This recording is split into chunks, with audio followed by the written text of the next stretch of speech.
गांव के पगडंडी पर चलते हुए राधा के मन में अजीब सी हलचल थी। आज उसकी शादी थी। लाल जोड़े में सजी, हाथों में रची मेहंदी और माथे पर चमकता टीका। वह किसी अप्सरा से कम नहीं लग रही थी, लेकिन उसकी आंखों में वह चमक नहीं थी जो एक दुल्हन की आंखों में होनी चाहिए। राधा के पिता रामलाल एक गरीब किसान थे। उनकी छोटी सी जमीन पर मुश्किल से परिवार का गुजारा होता था। राजा की माँ सीता दिन भर खेतों में काम करती थी और घर संभालती। रामलाल ने राधा की शादी के लिए कर्ज लिया था, जो उनके लिए एक पहाड़ जैसा था। राधा का दूल्हा महेश शहर के एक छोटी सी दुकान चलाता था। रामलाल को लगा था कि वह शहर में रहने वाला लड़का उनकी बेटी को सुखी रखेगा, लेकिन महेश और उसका परिवार दहेज की मांग कर रहे थे। रामलाल ने अपनी हैसियत से बढ़कर देने की कोशिश की, लेकिन महेश के परिवार की लालसा बढ़ती जा रही थी। शादी की रस्में शुरू हुई।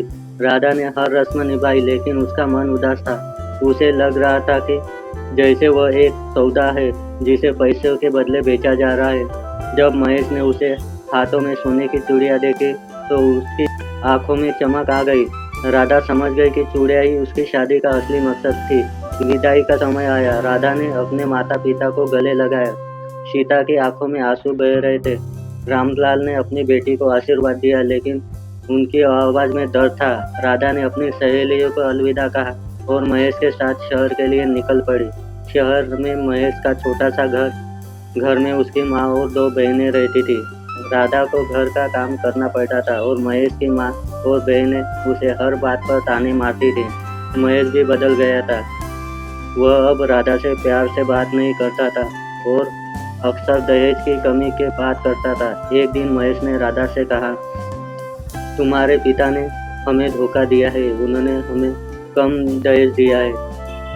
हमें और पैसे चाहिए। राधा ने कहा, मेरे पिता गरीब है। उन्होंने अपनी हैसियत से बढ़कर दिया है। महेश गुस्से से बोला, मुझे कुछ नहीं सुनना। अगर तुम अपने पिता से और पैसे नहीं लाओगे तो मैं तुम्हें छोड़ दूंगा। राधा टूट गई। उसे समझ नहीं आ रहा था कि क्या करे। वह अपने माता पिता को और परेशान नहीं करना चाहती थी। उसने महेश से कहा, मुझे कुछ समय दो, मैं कुछ सोचती हूँ। राधा ने शहर में एक छोटी सी नौकरी ढूंढ ली।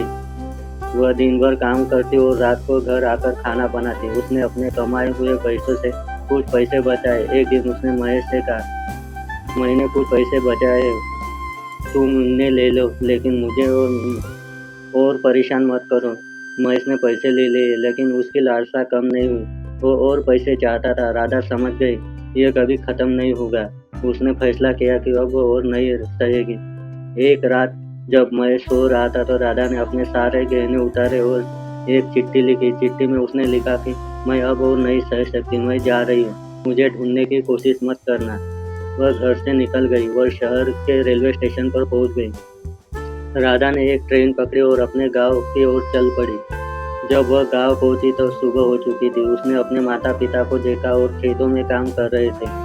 राधा को देखकर वह दौड़कर उसके पास आए। राधा ने उन्हें सारी बात बताई। रामलाल और सीता रो पड़े। उन्होंने अपनी बेटी को गले लगाए और कहा, तुमने सही किया बेटी, हम तुम्हारे साथ हैं। राधा ने अपने माता पिता के साथ रहना शुरू कर दिया। उसने गांव के स्कूल में पढ़ाना शुरू किया। वह खुश थी क्योंकि वह अपने परिवार के साथ थी। उसने महसूस किया कि असली खुशी पैसे में नहीं बल्कि अपनों के साथ रहने में है। कुछ समय बाद राधा ने गांव के लड़के सूरज से शादी की। सूरज एक ईमानदार और मेहनती लड़का था। वह राधा को बहुत प्यार करता था और उसका सम्मान करता था। राधा ने सूरज के साथ एक खुशहाल जीवन बिताया। राधा की कहानी एक सबक थी। ये दिखाती है कि दहेज एक अभिशाप है जो कई जिंदगियों को बर्बाद कर देता है। यह भी दिखाती है कि एक महिला मजबूत हो सकती है और अपने अधिकारों के लिए लड़ सकती है। असली खुशी पैसे में नहीं बल्कि प्यार और सम्मान में है। ये वीडियो कैसा लगा कमेंट करके ज़रूर बताएं और चैनल पर नए हो तो चैनल को लाइक शेयर और सब्सक्राइब करें।